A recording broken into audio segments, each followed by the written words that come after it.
જો મારો પરિચય તો આપી દીધો. હું મારી બુક વાંચવાની શોખ તો બહુ પહેલેથી છે, પણ આપણે ઘણા એવા લોકોના સંપર્કમાં અત્યારે તમને ખબર જ હશે કે બુક રીડિંગ ઓછું થઈ રહ્યું છે.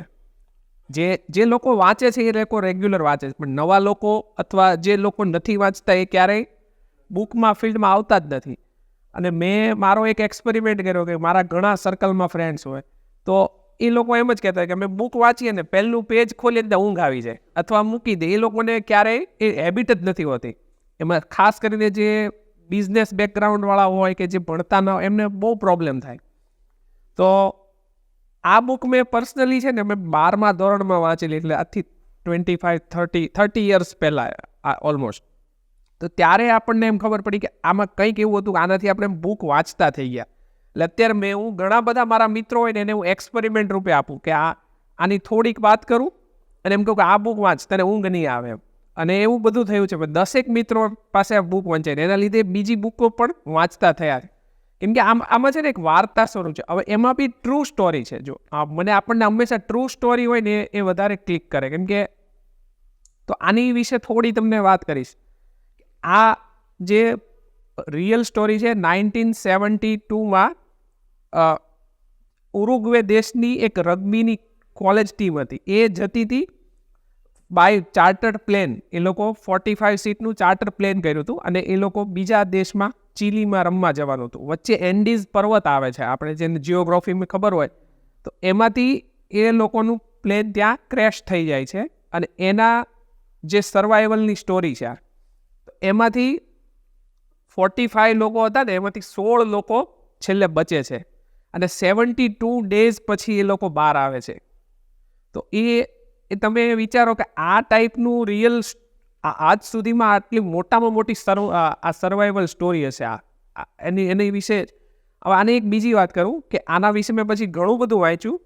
આ 1972માં ઘટના બની અને 1974-5માં તો એની બધી બુક્સ આવી ગઈ હતી. એના પછી એ વખતે મુંબઈના આપણા એક પેપર હતું જે મુંબઈથી પ્રકાશિત થતું હતું અને આખા ગુજરાતમાં એના સર્ક્યુલેશન્સ હતા. એ લોકો એપિસોડ વાઇઝ આપણે કેમ પેપરમાં આવે એમ વાર્તા આની સ્ટોરી દર અઠવાડિયે મૂકતા હતા. અમુક પાર્ટ્સ ધારો કે એને 10 પાર્ટમાં મૂકી હોય કે 12 રીતે, પણ લોકો 2-3 પાર્ટ વાંચ્યા પછી લોકો એને ફોન કરીને ત્યાં પૂછતા. એ વખતે ફોન પે લેન્ડલાઇન ઓફિસમાં કે આમાં શું આવવાનું છે. એટલું ઇન્ટરેસ્ટિંગ હતું. અને આના રેકોર્ડ તોડી દેખાતા કે એટલા ફોન આવતા તંત્રીને ઓફિસમાં કે આ બુકમાં આગળ શું આવવાનું છે અમને કહો એમ. જો સ્ટોરી વિશે વાત કરું, આ રિયલ સ્ટોરી વિશે, તો આજે મેં કીધું 45 લોકો હતા ને એમાં પ્લેયર્સ હતા. પછી એ લોકોએ ભાડું ઓછું થાય એના માટે એના રિલેટિવ્સ ને ફ્રેન્ડ્સ જેને આવવું હોય મધર ફાધર કે એને સાથે લીધા હતા. બાય એક પાયલોટની મિસ્ટેકથી એ લોકો રોંગ કેલ્ક્યુલેશન થાય એટલે ફ્લાઇટ એમની ત્યાં ક્રેશ થઈ જાય છે પર્વતોની વચ્ચે. એન્ડીઝ પર્વતમાળા છે હિમાલય જેવી જ છે, આપણે ખાસું ઊંચા શિખરો છે, એની વચ્ચે બરાબર એવી જગ્યાએ લોકો ક્રેશ થાય એ વખતે જ અમુક લોકોનું ડેથ થઈ જાય છે. પછી એમની પાસે જે આવ્યા ને તો એની પાસે કેવું હતું, ફૂડ પાર્ટવાળું કંઈ હતું જ નહીં. કેમ કે એની શોર્ટ ટ્રીપ હતી એટલે કોઈ ફૂડ માટે કંઈ લીધેલું નહીં હતું. અને જે ફૂડનો સામાન હતો ને એ જે વિમાનનો પાછળનો ભાગ અલગ તૂટીને બીજે જતો રહ્યો. એટલે આ લોકો પાસે કશું ખાવાનું નહોતું. પછી એ લોકોએ શું કર્યું કે શું કરવું, 2-3 દિવસ તો કાઢ્યા બધાએ. પછી એમનામાં એક જે રોબર્ટો કાનેસા કરીને જે હતો સ્ટુડન્ટ, મેડિકલ સ્ટુડન્ટ હતો પોતે, એણે કીધું કે ભાઈ આપણે આમ કોઈ સર્વાઈવ નહીં કરી શકીએ. અને આજે પછી ડેડ બોડીમાંથી એમને જે પેલું કટ કરીને માંસ ખાઈને એ લોકોએ દિવસો કાઢ્યા.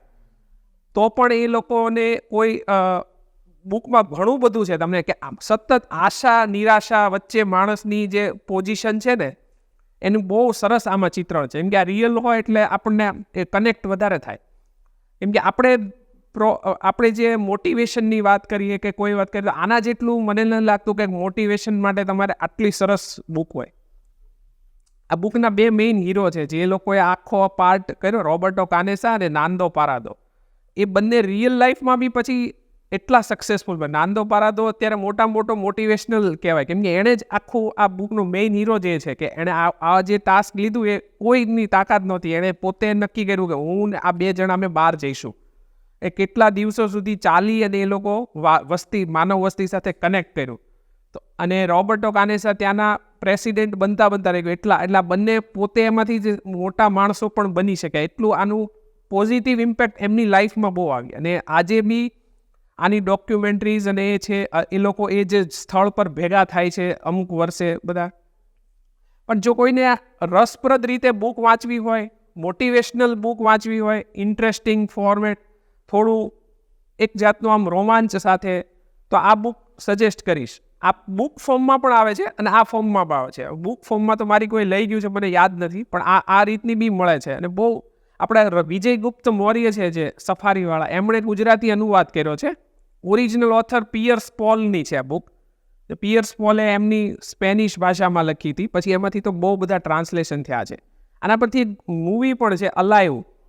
મૂવી પણ બહુ સરસ છે. અને ડોક્યુમેન્ટરી પણ છે, alive in the Andes, miracle in the Andes. આ ડોક્યુમેન્ટરી પણ તમે જોઈ શકો છો. અને આ બુક વાંચી હશે ને તો તમને મૂવી કે ડોક્યુમેન્ટરી જોવાની બહુ મજા આવશે. બસ આટલું જ મિત્રો. Thank you.